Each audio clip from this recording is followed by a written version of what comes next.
Hello, everybody. Dr. Rick Wallace dropping in on you. Hope everybody is having a great weekend. Look, I'm not going to be long before you because I have to prepare for today's masterclass. I'm teaching the Crushing Limiting Beliefs masterclass. Last chance to sign up. If you look to the bottom of the description box on this video, you'll see some information on it.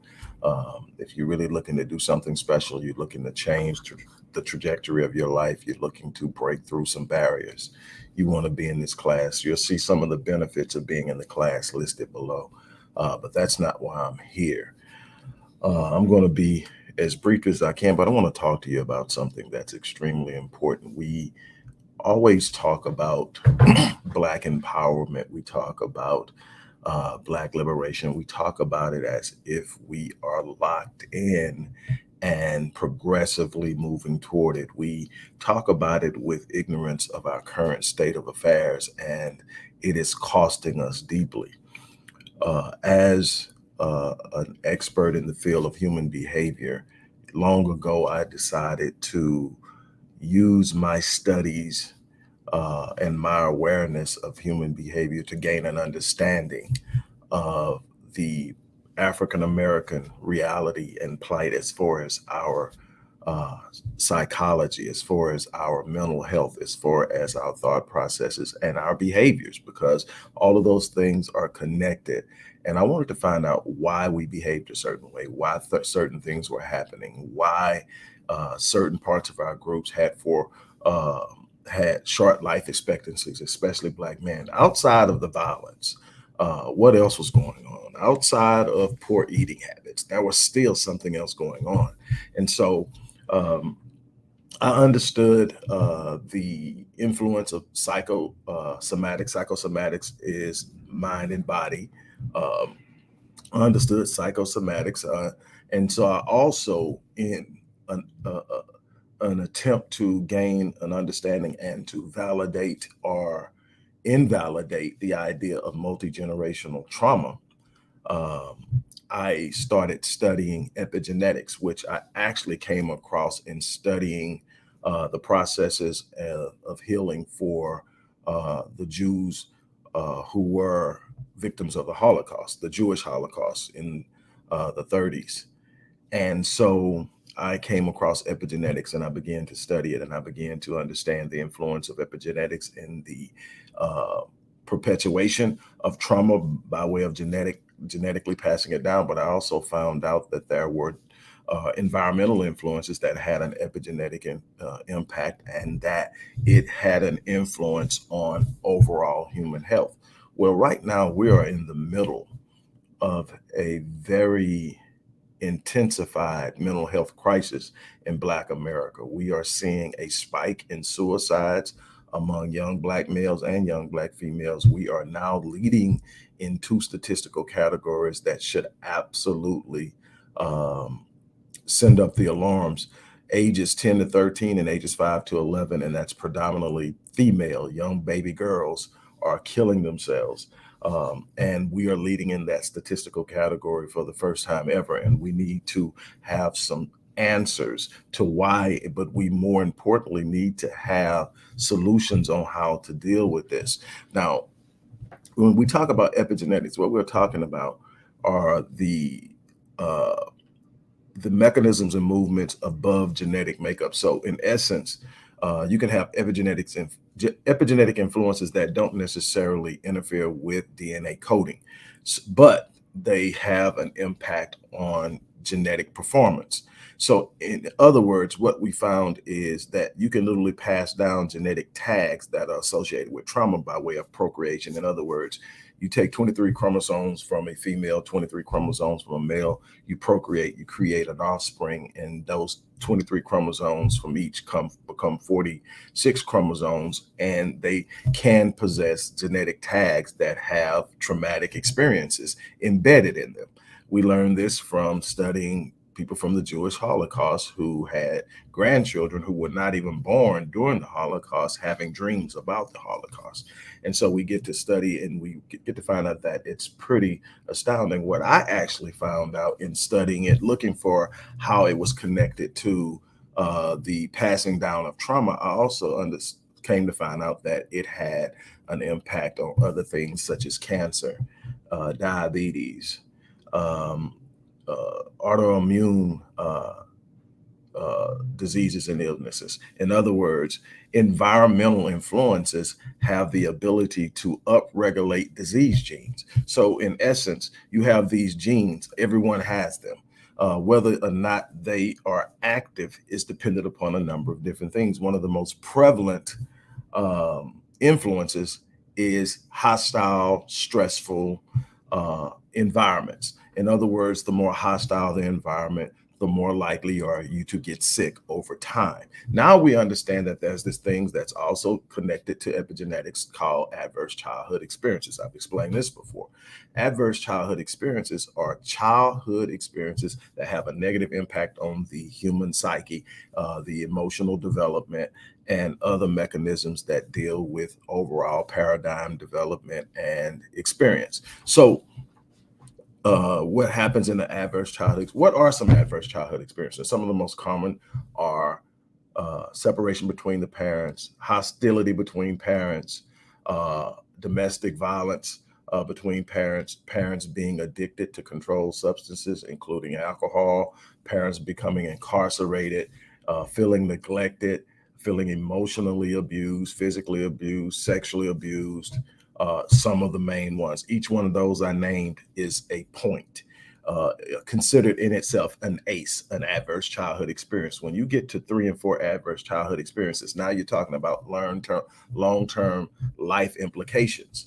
Um, Before I go any further, I want to remind you that we are in the middle of a fundraiser, and we do need your support for reasons like this. For one, that we have programs that can actually be implemented into the community that can help reduce some of the things that we're going to talk about here. But I wanted to say that at the beginning, but I got kind of caught up on what we're doing in about an hour from now with crushing limiting beliefs. But look, okay, so you have these adverse childhood experiences. So why is understanding the impact of adverse childhood experiences so important? Because they don't just negatively impact the child during their childhood years or their development years or even just puberty or adolescence. They follow them out throughout their lives, and they increase the risk of developing physiological illnesses throughout their life. Uh, Non-productive and threatening behavior. A child with 4 ACEs is 12 times more likely to attempt suicide. A child with 3 ACEs is 6 times more likely to develop ischemic heart disease. And we can go down the line of these different physiological implications of a childhood experience. And so now when I look at some of the clients that I work with as a professional, and I see that I have more than one 60-year-old woman who dealt with um, childhood sexual abuse. In some instances, incest. In other instances, molestation by people outside of the bloodline, but nevertheless, still a problem. And we're still dealing with it. And then we look at some of the things that they've been through, becoming addicted to a controlled substance. That risk increases with adverse childhood experiences. Becoming sexually promiscuous, inability to sustain and maintain effective and healthy relationships. And then we look at the antisocial makeup of Black America. Now we wonder why we are at odds with one another. We're wondering why we're always at each other's throats. We're wondering why we cannot unify. And it's because we have not addressed the mental health crisis on a number of different levels. It's something that I've been talking about for years. It's something that Dr. Amos Wilson alluded to on so many different occasions, something that Dr. Naeem Arbar, Dr. Joy DeGrood, Dr. Howard Stevenson, some of the others that have put their life's work into understanding the Black plight and offering solutions. And the solutions are that, number one, we have to take preventative measures. We've got to do a better job of protecting our children. We've got to do a better job of being aware of the current state of our race and our people in this country. We can't simply accept things as inconsequential or a coincidence, or everything is the result of something. So when you have a spike in suicide, you have to ask the question why. Then you have to go look, and what I can tell you is there has been an intensified level of pressure, an intensified level of displacement, an intensified level. I wrote a paper on serial force displacement, the way we've been displaced in this country via gentrification, all the way back to redlining, urban renewal, benign neglect, all these different things that they use to displace us and push us out and take what is ours or deny us what we should have. Then we look at how that impacts us. That impacts our health. Serial force displacement. In the paper I wrote, I talk about how it impacted and increased the spread of AIDS during the HIV/AIDS epidemic. We are consistently under fire, and because we don't understand how things work, and we don't understand processes, and we don't understand that something causes something, we tend to just accept it as a lot in life. We accept it as just part of our reality. We know being Black is a struggle in this country, and we accept, but we don't understand the long-term implications. The long-term implications are that we are less healthy. Black men have the shortest life expectancy. Now, guaranteed, you have to put into the fact that we are in a hyper-violent situation under the age of 30. But even in surviving that, the stress of being in that hyperviolent situation upregulates disease genes, increases the risk of becoming sick, increases inflammation buildup, increases a bunch of different things that from a psychological perspective, you would never think would have a physiological implication, but the mind and the body are connected. There must be a harmonious, hypostatic balance. And when we're out of balance, there are things that happen on a physiological level that have long-term implications. And we're looking at it from childhood. We've got to do a better job of preparing our youth, protecting our youth, giving them the necessary tools to operate and move so they are not as stressed, that they are confident. A lot of stress comes from the lack of confidence. When you don't have the confidence that you're built for something, when you don't have the confidence that you can do something without someone else co-signing it, when you don't have the confidence that you are exceptional, you're remarkable, you're phenomenal, when you don't have that confidence, there's a level of stress of hoping that you can get through. There's a level of stress of uncertainty. There's a level of stress of what might go wrong. But when you have confidence, what's going to go wrong doesn't bother you, because you know deep down inside you're built to deal with it, that you have what it takes to make it. You have the capacity to do something exceptional when exceptional is demanded of you. But we have to prepare our children. We have to holistically equip them to be able to do the things that life is going to demand of them. But what we're doing is we're failing them out of the gate. Then we're not dealing with the things that are going on. We're not protecting them in the home. Too many of our young babies are dying. Yes, we have a suicide. We have a major issue in mental health in the situation where our kids are having heightened suicidal ideations on a level that we've never experienced before, even with the awareness that a lot of it went under the radar until we got to social media. Still, nothing of this level. The last 6 years have been unbelievably crazy, and it's still spiking. That's the scary thing. The question is, what are we going to do about it? We have to confront the issue on a number of levels. Number one, preventative. We've got to keep them out of stressful environments until they're prepared enough to go out into the world and deal with them. Number two, when we become aware that something's not right, we have to take it seriously. We can't keep pushing off thinking they'll get over it. Kids are resilient.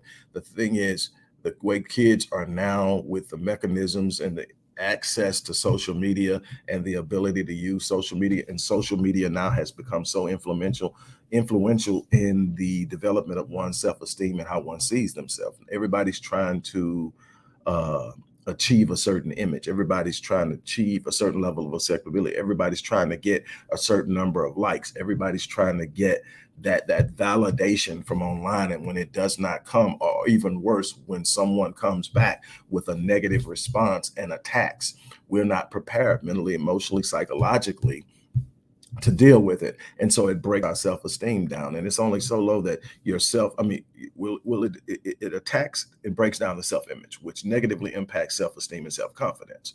And so what happens is over time, you stop seeing yourself as worthy. You stop seeing yourself as someone capable. You stop seeing yourself as and you just start to feel like you don't belong. You start to feel like there's no hope. You start to feel like it's never going to get any better. And it's the loss of that hope that leads to suicidal ideation. It's the belief that it will never get better than it is right now. And there's absolutely nothing I can do about it. And then there's a process of going through. We have to be present in these moments. We have to have resources available to those who are dealing with these stressors. We also have to have mechanisms in place and networks in place to train and develop our children. One of the things that I am very proud of is Black Men Lead, because it is a manner of properly and effectively socializing young boys. But it has to be available and resourced on a national level so all young Black boys can get to it. We are dealing with a crisis, and we are not, while I'm talking about the youth, it's not just the youth.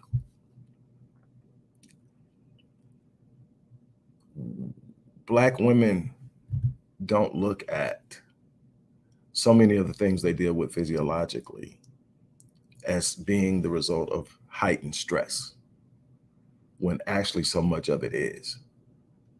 And what mechanisms are in place now for them to deal with this heightened stress?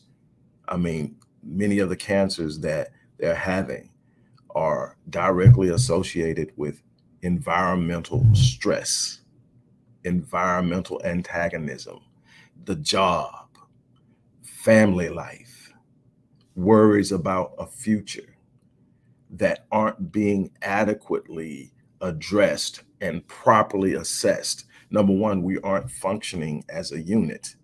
We are functioning individually, and everybody's on an island, stressed out and worried about what they're going to do. That is a problem. You know, I don't normally get real technical, but what I'm trying to get you to understand is that over the years, what started out as me simply trying to validate that there is a genetic predisposition to pass down trauma by generation, I discovered epigenetics. And in discovering epigenetics, one of the first things I found is it was heavily connected to many cancers.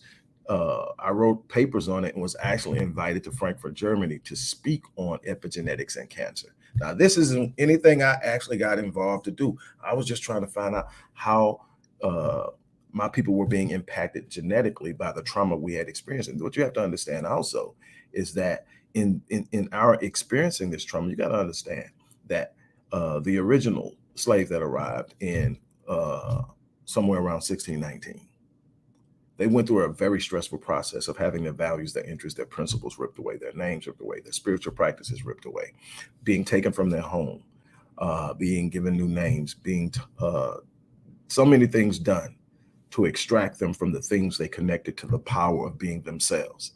They went through this for more than a century or so before the Atlantic slave trade was shut down. But then by then they had enough slaves that now they're breeding them. And they're breeding them into suffering. They're breeding them into a lack of identity. When you don't have an identity, when you're struggling with an identity crisis, you're constantly seeking someone else to tell you who you are.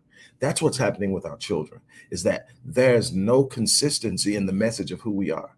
So everybody's trying to be something someone else says they should be. So everyone is trying to live by a standard, a Eurocentric standard of what is, when they're not European. And it doesn't work. The African psyche, the African American psyche, the Black psyche is different. Even our spiritual awareness and spiritual connectivity is different. Our pineal gland is larger and more active than theirs. There's a reason for that. It's more than just melanin. You've got to understand that psychologically we're impacted, physiologically we're impacted, and together these things are working against one another now instead of working with one another. When you're in homeostasis, the mind and the body is working in unison to create a harmonic reality. and a reality of power and flow and momentum. But when you start functioning in a negative sense in either area, either you start getting sick physiologically, it's going to have a negative impact on your mentality. Or if you start to struggle mentally behind mental stress, it's going to have an impact on you physically. What happens? Those things start to work against each other. The physical stress starts to wear on the mental mind. The mental mind starts to cause the physical body to break down. And you have this cycle of suffering, this cycle of destruction, and we don't know where it's coming from, and we're getting sick, and they're telling you it's just natural, it's just a part of this, and yes, we need to improve our diets, and yes, we need to be careful of exposing ourselves to carcinogens, but what I'm telling you is they make up a very small portion of what's causing a great deal of these illnesses. You have to be able to manage stress. You have to be in environments where even when it's stressful, you have the confidence that's necessary to be able to move in a way that is conducive to solving the problem. The thing is, we have the capacity to overcome every challenge that's in front of us, but we don't have the confidence or the awareness to do it. So we sit, so we sit here, and here's the problem: they know. That's why they're constantly bombarding us with devices and information and triggering us with media so that the stress levels are constantly high. Here's another thing that happens when you're constantly in stress. There's a primitive, ancient part of the brain that we normally refer to as the reptilian brain. It's in the reptilian brain that the fight or flight response, or the stress response, as we call it, is triggered. The stress response was initially for when someone left outside of their living environment to go out to get food or to go out to do what, that when the hair stood up on the back of their neck and they knew something wasn't right, they prepared themselves to fight or run. Whether it was a lion, a tiger, or whatever it was back then, maybe saber-toothed tiger or whatever. Back then, they prepared themselves to fight or run. Well, what happens is in that moment of stress, the prefrontal cortex of the brain, which exists now, didn't exist then. It was just survival mode constantly. So the reptilian brain was literally designed to go out and find everything wrong. Why? Because it was the things that were wrong that would kill you. So the reptilian brain is the most natural, instinctive part of the brain. So it's always looking what's wrong. So one of the things I have to teach my clients to do is to train the brain to look for what's right, because that's where the positivity of flow and positivity and hope and the ability to research and learn comes from. But here's the problem: when the prefrontal cortex is shut down, and that happens during fight or flight now. Why? Because when you have fight or flight, what happens? You need blood flow and oxygen to what? Your extremities. What? Because I'm about to fight or I'm about to run. Either way, I need oxygen and blood flow to my extremities. That's where all the work is going to be done. I'm instinctive now. I'm running. What happens is that means that the prefrontal cortex, which requires 30% of your blood flow and oxygen at any given time to be highly functional, having you alert, it controls your impulse control. It controls your decision making, your rationale, your reasoning, all of the things that make you a good decision maker, make you be able to make moves, solve problems. All of that stuff shuts down. That's why you look at stuff when people talking about something crazy happened, somebody started shooting or whatever, and you start saying, why did they do this? Why did they do it? They weren't thinking with the same reasoning that they would be thinking in a calm situation. They're in a heightened stress situation where they're in survival mode, and the reasonable response is off. So now they may do something that may be absolutely inexplicable or unexplainable, and it's because that's how you have to do it. That's how the brain is set up. So what you have to do is you have to literally train people to be able to see potentially stressful situations and know how to confront it, cope with it, and bring down the stress levels so that they can remain functional enough to come up with solutions. They keep us triggered because when we are triggered, we can't think. We react. And we react without knowing or having any protocol or training. Now, same thing happens to soldiers when they're in the military. When someone starts shooting or a bomb goes off, they go into instinct. But what's happened? They've had weeks and weeks and weeks and weeks and weeks of what? Training of that situation. So their body starts to do what they were trained to do. It's instinctive. The problem is we have not been trained instinctively how to respond to negative stimuli. We have not been trained how to prepare ourselves and move out when something's going wrong. And it's now translating into our mental health equation. We have a problem. And I've been telling you this for so long, and very few people are listening. We're going to have to be very engaged in this. We need preventative measures. We need to be training our kids. We need to be preparing our kids. We need to have our kids aware of who they are, where they are, what's coming in life. When I wrote two of my books on education, my 16th book, The Miseducation of Black Youth in America, my 24th book, Academic Apartheid. Both times I defined education as being the process of preparing and empowering young Black youth to be able to go out into a world that is inherently hostile towards them and not only compete, but win. This is far beyond the attainment of academic skills. This is an awareness, first and foremost, of self. The number one thing that you have to educate a child into is the awareness of self. It is the lack of identity that leaves them open and vulnerable to suggestion. When you teach a child who they are, that's why the process of socializing young Black men is so powerful. Why? Because it tells them who they are. When you properly socialize a young Black male, they know who they are, they know how they fit into the community, they know what the community expects of them, they know the value they have in the community. What does that mean? That means they're less likely to drop out of school, meaning they're less likely to become criminalized and incarcerated. They're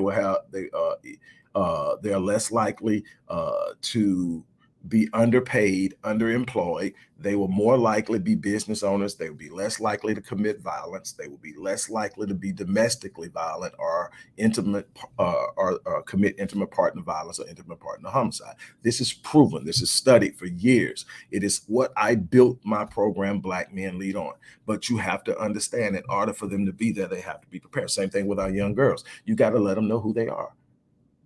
The first time they hear the word beauty can't be from someone else. It has to be from someone inside the home. It has to be from someone that they give a level of authority to. That's why it's important to have both parents in the home, because there is a need for the balance of masculine energy and feminine energy in the home. It is the merging of that masculine and feminine energy that creates a synergy, which is the syncing of those two energies to create a powerful force that can get more done with those two than you can at one. And that's why they're pushing division within our community, is because they understand that if they can keep us divided, they can minimize or mitigate the power and the force of our energy merging and actually accomplishing what we're set out to do. And they understand that if we don't have a solid family foundation in which we can inculcate the important values, interests, and principles that will project our desired results into the future through our children, then we have no chance. As long as we keep sending kids out there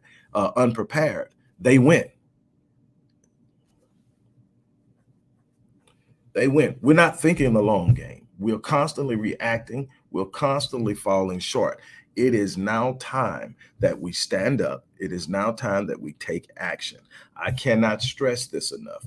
We are in need of an engagement of the problems that we have in the community. Not complaining, not whining, not finger pointing, but sitting down and saying we need think tanks. We need think tanks on economics. We need think tanks on education. We need think tanks on family development. We need think tanks on business. We need think tanks on mental health and so many other areas in which we are literally being destroyed. We need those things because we've got to put our minds together. It's not about complaining. It's about solutions. I am challenging everybody. Become engaged. Thanks, Player Blue. I connected with Dr. Anderson a while ago. He was very instrumental. If you go to the Odyssey Project, which is the Odyssey Project 21.top, and click on the blueprint for Black empowerment, Dr. Anderson and his wife Joanne played a major role in overlooking that and giving it their seal of approval. I have a whole lot of respect for Dr. Anderson, Dr. DeGroote, Dr. Naeem Akbar, Dr. Amos Wilson, Dr. Francis Cress Welsing is actually the reason I got into psychology in the first place. on those shoulders, I've stood and I've worked to try to come up with solutions, and I'm hoping to pass these things on to other great minds. But right now, while I still have breath in my body, my goal is to empower by way of knowledge, to empower by way of force and passion, and to be actively engaged. I'm constantly taking on young boys, families.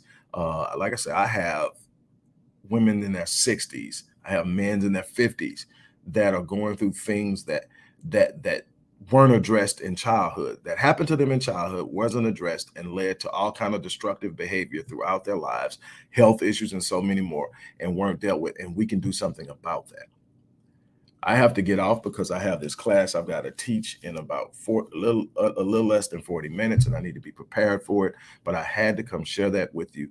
If hit that like button, hit that subscribe button, share this video with other people, have conversations about this video with other people. If you believe in the work that's being done, if you believe in what I've just shared with you, show some love and support the work we're doing. The link is in the description box. If you don't want to give that way, you can always give through the organization's Cash App account, and that handle, Cash App handle, is also in the description box. But we need to have conversations. Reach out to me, email me, let's have talks. We've got to sit up and have actionable steps that we're taking, or we're just going to be having these same old conversations about what's wrong year after year after year. And what we're going to look up, and we're going to have our great grandkids and their grandkids living in the same horrible mess that we came up in.